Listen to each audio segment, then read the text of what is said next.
Jeffrey Epstein. The Jeffrey Epstein situation has people captivated, man. And President Donald Trump actually responded to this. So I want to get into this quite quickly. President Trump did not have the response that a lot of people anticipated, and it's got people feeling a certain type of way. I'll give my reaction after this. So let's not wait any longer. Let's get right into it. President Trump and Pam Bondi. Your memo and release yesterday on Jeffrey Epstein, it left some lingering mysteries. One of the biggest ones is whether he ever worked for a American or foreign intelligence agency. The former Labor Secretary, who was Miami U.S. Attorney Alex Costa, he allegedly said that he did work for an intelligence agency. So could you resolve whether or not he did? And also, could you say why there was a minute missing from the jailhouse tape on the night of the death? Yeah, sure. If Hey, Pam, could I just interrupt for 1 second? Are you still talking about Jeffrey Epstein? This guy's been talked about for years. You're asking, we have Texas, we have this, we have all of the things. And are people still talking about this guy, this creep? That is unbelievable. Do you want to waste the time, and do you feel like answering? I don't mind answering. I mean, I can't believe you're asking a question on Epstein at a time like this, where we're having some of the greatest success and also tragedy with what happened in Texas. It just seems like a desecration, but you go ahead. Sure. First, to back up on that, in February, I did an interview on Fox, and it's been getting a lot of attention because I said, I was asked a question about the client list, and my response was, it's sitting on my desk to be reviewed, meaning the file along with the JFK, MLK files as well. That's what I meant by that. Also, to the tens of thousands of video, they turned out to be child porn downloaded by that disgusting Jeffrey Epstein. Child porn is what they were. Never going to be released, never going to see the light of day. To him being an agent, I have no knowledge about that. We can get back to you on that. And the minute missing from the video, we released the video showing definitively the video was not conclusive, but the evidence prior to it was showing he committed suicide. And what was on that, there was a minute that was off the counter. And what we learned from Bureau of Prisons was every night, they redo that video. It's old, from like 1999. So every night the video is reset, and every night should have the same minute missing. So we're looking for that video to release that as well, showing that a minute is missing every night. And that's it on Epstein. Mr. President, Well, this is the thing, man. People were kind of surprised at the way that President Trump addressed it, because let me explain, and also what Pam Bondi, she seemed like she was defensive. President Trump was defensive. I'll explain this. Does this have impact on just everyday life for everyday Americans? No, it's not. It's not like taxes or the government stealing your taxes, right? It's nothing like that. The thing is, you're involving children, or at least underaged people. And people want to know if these underage children are being trafficked, and if they're being trafficked to world leaders, people that we vote for, people that we look to for leadership. Also, they want to know if celebrities, people in whatever, whatever business, music, entertainment, movies, whatever the case, they want to know, am I rooting for and supporting someone who is a deviant, someone that is breaking the law? That's what's captivated people, Mr. President. You have to know this. This thing is building up more and more, and it's getting into the area of JFK conspiracy, 9/11 conspiracy, the conspiracy of the Titanic, the moon landing. And some of you are going to be like, wait a minute, BNB, it ain't that serious. Well, think about it. It keeps growing and growing. And what happens is people are taking it upon themselves, to surmise. And what happens is, now you're thinking, okay, if they're not releasing the list, and they're not releasing these so-called videos that they've had, And then the rumor of Jeffrey Epstein working for, they've said, Mossad, it makes this whole situation, it makes the whole imagination grow and grow and grow and grow. And then, I mean, maybe people are spot on. Maybe we're spot on. Maybe we're way off. But we don't know. The more you keep kicking the can down the road, the more of this thing is going to land in those types of conspiracy theory situations, because people are wondering, wow, who are you protecting? I mean, it's got to be more than just one person. It has to be a lot of people. You know, who is it? You know, there's a lot of people who were, you know, rubbing shoulders with Jeffrey Epstein. And Jeffrey Epstein was put in prison, and I forget the lady's name. She was put in prison. She's still in prison. And then you throw the whole thing that Jeffrey Epstein offed himself and unalived himself. Well, why are they in prison for the sex trafficking, right, of underage people, and not the clients? Like, we have no clients. We have no idea. Who are they servicing? That's the problem that people have. That's why everyone's curious. Let's get to this next video, man. The ladies of the View, of course, big Trump supporters.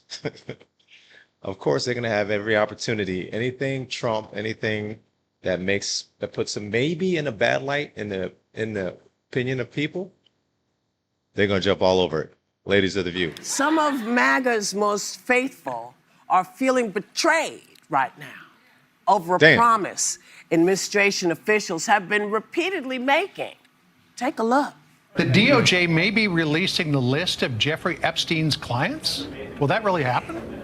It's sitting on my desk right now to review. That's been a directive by President Trump. I'm reviewing that. We have flight logs, we have information, names that will come out. Now with Kash and Pam, there will be accountability. Oh, I don't know.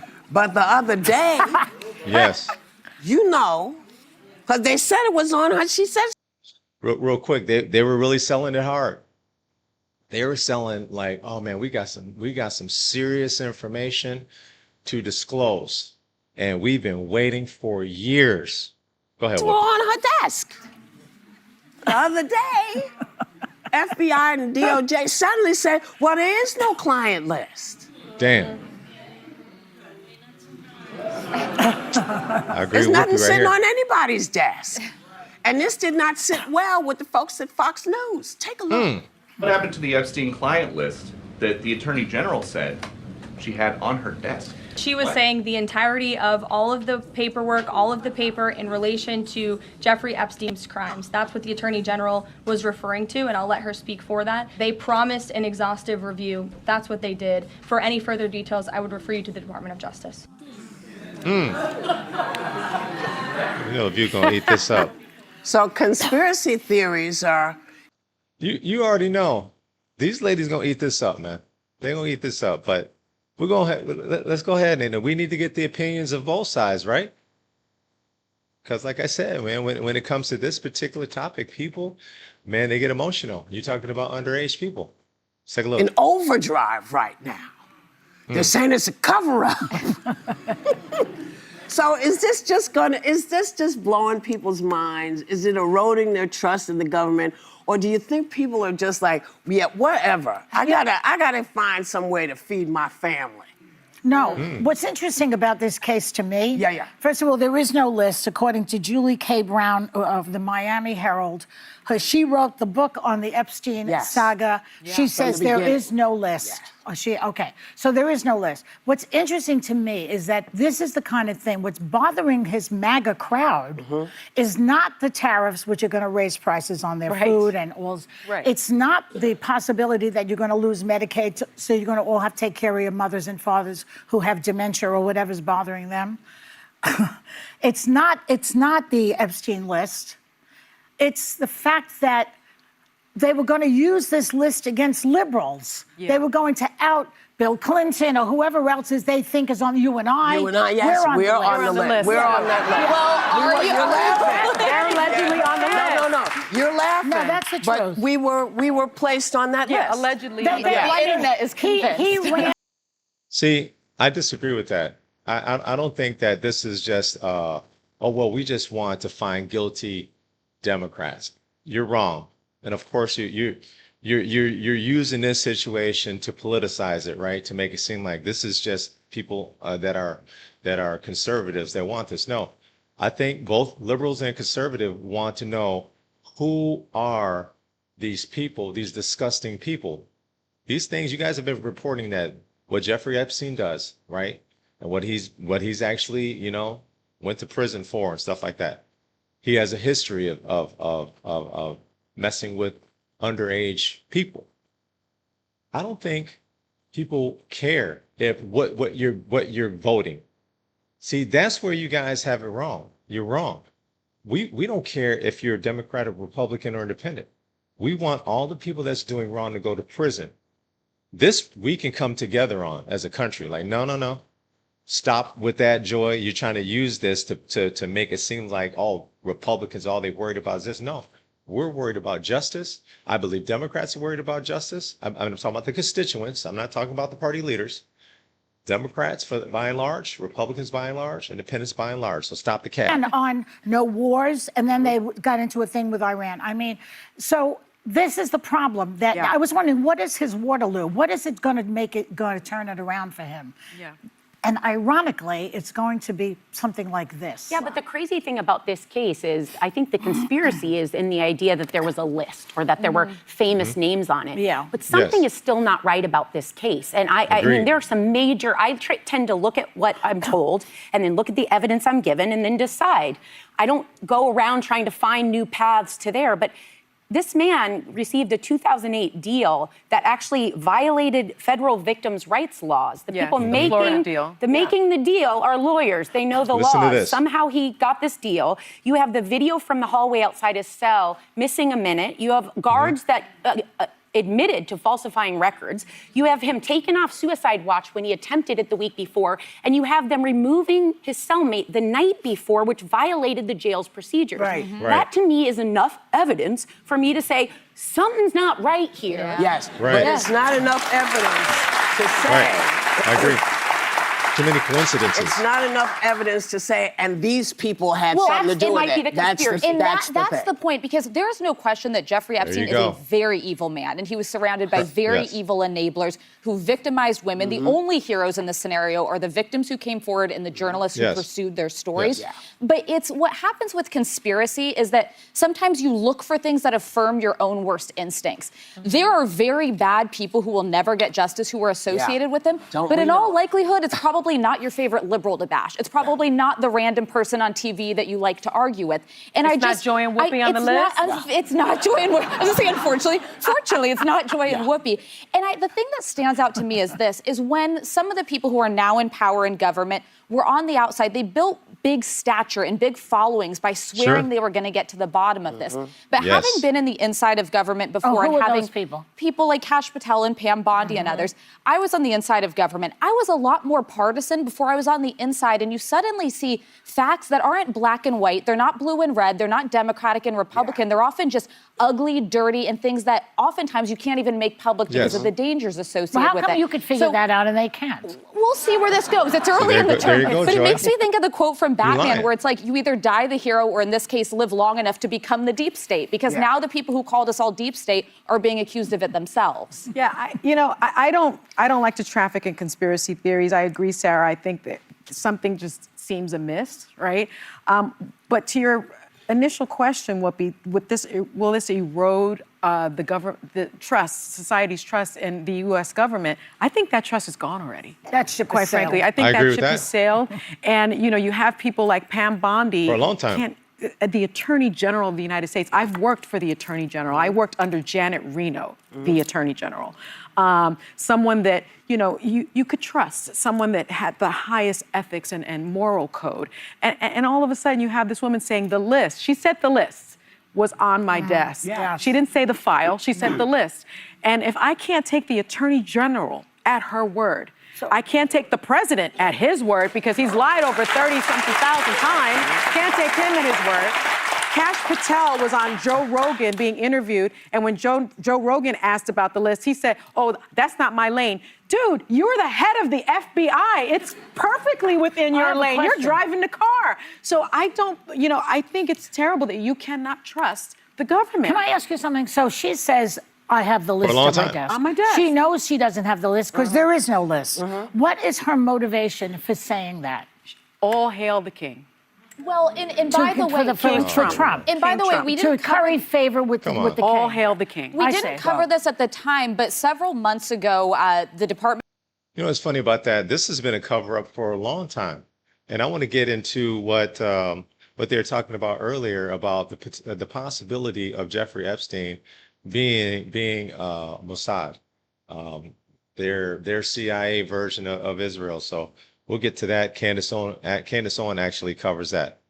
of Justice handed out these binders that were basically details of the Epstein list to a bunch of right-wing influencers who then posed with them, which is so cringe to me because that's allegedly like victims and people who were sexually abused. Nothing to me says you should be smiling. But that was all information that had largely been public and not revelatory for years. And a lot of it was redacted. And I don't understand why there wasn't. See, people think that that was cringe for sure. Like they're like, wow, why would you even do something like this? And now it looks even worse now. It seems like you guys are just playing games. This is what has people frustrated, okay? You have to understand this. Let's just keep this clear. One of the main reasons that people like myself and others support President Trump, right, came out in a landslide and supported President Trump and support him now, is because we feel like he was not like all the other politicians. He's a straight shooter. He just gets stuff done, which President Trump does. He gets stuff done. I am a supporter of the man. This situation right here, even though it doesn't have a huge bearing on like the regular people's everyday lives. I mean, there's the victims and their families, yes. I'm just talking about the majority of the country, right? We just want justice for we want justice for the regular person. We feel like the elites, the wealthy, the rich, super rich, the wealthy, they get away with stuff like this. They get away with nefarious things often. And we know as regular people, we don't get away with stuff like that, man. Not like this. This stuff is blatant, it's brazen, it's like it's in your face. You know, you can't touch us anyway. That's how a lot of us view the elites. I mean, it's the same way in the stock market. Stock market is the same way. Very brazen. You have banks, hedge funds, the Securities Exchange Commission. It appears they're working in cahoots and working with the platforms, the trading platforms.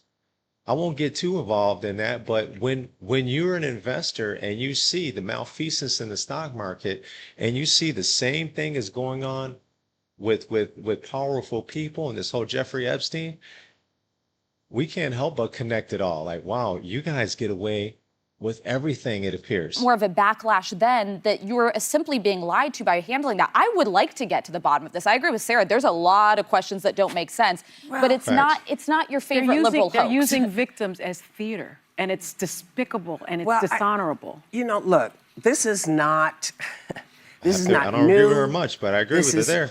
Just goes along with the list of things that we have been watching. So the next person, man, I follow her. And she is what you call an investigative reporter, in my estimation. Candace Owens, I think she's great. I think she puts a lot of things together. I don't agree with everything, but that's just life. You're not going to agree with everything. But man, I agree with a lot of things that she puts together. So let's check out this next one with Candace Owens. Real quick, I took her latest episode talking about Epstein, and I clipped out some important parts. I'm not going to go through the entire video. It's almost an hour long, but just some important parts. So let's continue. This kind of gives you a background of Jeffrey Epstein, his rise to power, and it's questionable. Creepy Epstein, who only had a high school diploma, then magically gets a job in finance. Again, zero qualifications. He just somehow became friends with the CEO of Bear Stearns. Crazy. So in 1976, he joins this firm as a low-level junior assistant to a trader. Because again, he doesn't have any qualifications. So he's just assisting, not even the executive assistant, the junior assistant to a trader. But magically, you guys, you're not going to believe me. Just 4 years later, that junior assistant, Jeffrey Epstein, became a partner of the firm. Crazy. I kid you not. He was made a partner of the firm at. Remember what I said between what happens in politics and in the stock market? It all just seems interconnected, right? You have this whole human trafficking, sex trafficking situation that people are, looking at and want justice. And then you have the stock market where people like myself, retail investors, are looking for justice, even to the government and the Securities Exchange Commission that's supposed to protect retail investors. They have what is the common denominator? The common denominator is money and power, political influence, money, people that control the money. Crazy. The age of 27 with zero financial background. It's giving Emmanuel Macron. It's giving like someone more powerful is just kind of pulling me up through the ranks. And I'm allowed to do that for whatever reason. I don't know. That's just, I'm getting a vibe here. It just sounds very familiar to me.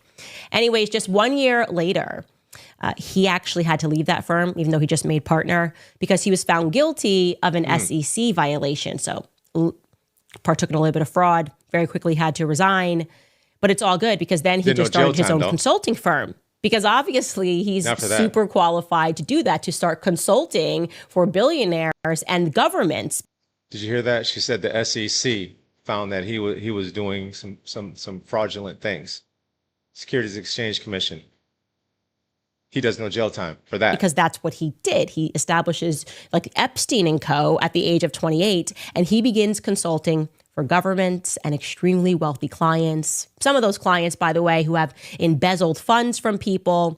Of course, we know what happens next. Epstein, or during this time frame, he is throwing parties for the elite of the elites. Everyone who wasn't anybody is obviously at a Jeffrey Epstein party. He is the guy to know. His sidekick there, Ghislaine Maxwell, we'll discuss her briefly in a bit. Fast forward to 2006, bad year for our boy Epstein. Bad year. In early 2006, Epstein was actually charged in Florida with multiple counts of molestation and unlawful sexual activity with a minor. Yes. Now, to be clear, the FBI was able to confirm for 34 minors. They were able to confirm their stories had been corroborated, that they had been abused by him. That number was then increased to 40 by the time he signed this really interesting plea deal. Okay? Now, listen to this plea deal. Now, you heard the victims, the amount of victims that you're saying. So this is what The View was talking about. This is something that has been floating around for quite some time. Like, wow, how did he get this type of a deal? Listen to Candace. I give a lot of credence to Candace Owens, man. She does some very deep investigative reporting. Just let you know what he was up to. The details from the investigation included allegations that 12-year-old triplets were flown in from France, interesting place, for Epstein's birthday, and then flown back following the day after they had been sexually abused by him. It was alleged that the young girls were being recruited from Brazil, from South American countries, from former Soviet countries, Europe, and that a certain Jean-Luc Brunel, who ran the modeling agency, which was funded by Epstein, known as MC2, was supplying these young girls to Epstein. Now, Jean-Luc Brunel, again, we're not going to get sidetracked here. He's a French guy. A lot of things that are just going to cross with the Epstein and the French and everything we've uncovered about Emmanuel Macron. But we can't speak to Jean-Luc today because you're not going to believe this, guys. Jean-Luc got arrested, and when he was in a cell, he committed suicide by hanging himself. Yeah. So that's another dead end. He committed suicide, sadly. Right. Anyways, oddly, Jeffrey Epstein, despite everything, all of his guilt, he was delivered this amazing deal, caught red-handed. And yet, Alexander Acosta, who was then the U.S. attorney for the Southern District of Florida, handed him a very light sentence, and the deal was incredible, okay? First and foremost, the deal granted immunity to any of his potential co-conspirators. So it's like they're investigating the feds. And they're like, okay, this guy's got something to do. Oh, these people, everyone's involved. We're just going to go ahead and grant immunity to those people. The prosecutors also agreed that they would keep the deal that they made with Jeffrey Epstein a secret from his victims so that the victims could not challenge it in court. So they just get a phone call. Found out that Jeffrey Epstein, yeah, we already dealt with that. He actually signed what's known as a non-prosecution agreement with federal prosecutors. Crazy. So in the end, he pled guilty to just one count of solicitation of prostitution and one count of procurement of minors for prostitution. And what they gave him was a sentence of 13 months in county jail. Now listen to and this. I want to be clear that when he got sentenced this, he was allowed to leave to work at his office and to go for walks. In fact, this part is actually so incredible. Wow. That I want to read this straight from the Wikipedia page because I can't even do it justice. Now, Wikipedia is just pulling, you can go and fact check these. This is from like the Washington Post, other sources, but it reads, while most convicted sex offenders in Florida are sent to state prison, Epstein was instead housed in a private wing of the Palm Beach County Stockade. That's the sheriff's office, just so you guys are clear. He was just housed in a private wing of the sheriff's office. And according to the sheriff's office, was for 3.5 months allowed to leave the jail on work release for up to 12 hours a day. 12 hours a day. 6 days a week. So for 6 days a week, 12 hours a day, Jeffrey Epstein was allowed to leave. Now, when he was actually in his private cell, the door was open. Epstein's cell door was left unlocked, and he had access to the attorney room where a television was installed for him. Let me make that clear. So he is not only allowed to leave his room whenever he wants, allowed to leave the sheriff's office for 12 hours a day, including one day of the weekend, because it's 6 days a week. They also went through an effort to install a television for him in the attorney's room. Not even the attorneys got that, but they installed one for him. Okay, great. That's before they moved him into their previously unstaffed infirmary. Now, the sheriff's office, if you're wondering what they got, Jeffrey Epstein, right before he turned himself over, he established this not-for-profit. And from that not-for-profit, while he was in jail, he paid the sheriff's office $128,000. And that was for extra service that they had provided him during his work release. And what extra services did they provide Jeffrey Epstein during his work release? Well, he wanted to make sure that his office, his off-campus office, was monitored by permit deputies and that their overtime was paid for by Epstein. And he made sure that those deputies that were coming with him to work wore suits and that they checked in his guests at his front desk. So the sheriffs, while he was going to work, came with him. He paid them for overtime. He wanted them to wear suits, and they were responsible for checking in his guests. This is while he's in jail serving his sentence, okay? Crazy. Now, later, the sheriff's office... How do you get that kind of power and influence, man? You can manipulate the law. You can manipulate the time that you serve and how you serve it. So, like I said, it gives credence to a lot of people's belief that this gentleman, Mr. Epstein, was intelligence. They're saying that he was an intelligence agent. Office would say that the guest logs were destroyed. So we don't know who they were checking in for. Anyways, Epstein served almost 13 months, if we're calling that serving, before he was released in 2009 for a year of probation on house arrest. Now, I want to be clear, house arrest for Jeffrey Epstein looked a little different, okay? While on probation, he was allowed to go on numerous trips because he doesn't have just one house, you guys. So he was allowed to take his corporate jet to his residences in Manhattan, in the U.S. Virgin Islands. He was also, because you can imagine he didn't get a lot of exercise in his houses, he was allowed to go on long shopping trips and walks all around Palm Beach for quote unquote exercise. Actually, I actually do think he probably had a gym in all of his houses. But the point is he wanted fresh air exercise. So he would need these long walks throughout Palm Beach. He was getting fresh air exercise, man. You hear all that Candace Owens said? Who makes these types of accommodations for a nobody? Someone with no influence, someone with no power, no money. You don't get those type of accommodations if you're a nobody. Now, you're probably thinking around now, why on earth would Alex Acosta agree to that? What's he doing? Why would you allow this man guilty as sin to essentially just run a sheriff's office for a few months and then do whatever he wants thereafter. Well, Alex Acosta faced a lot of pressure when Trump nominated him for Secretary of Labor. And he told reporters years later that it wasn't in his control. He said, quote, "I was told that Epstein belonged to intelligence and to leave it alone, and that Epstein was above my pay grade." Excuse me, above the pay grade? The Attorney General of the Southern District of Florida? Who exactly is paying Epstein? Simple as that, man.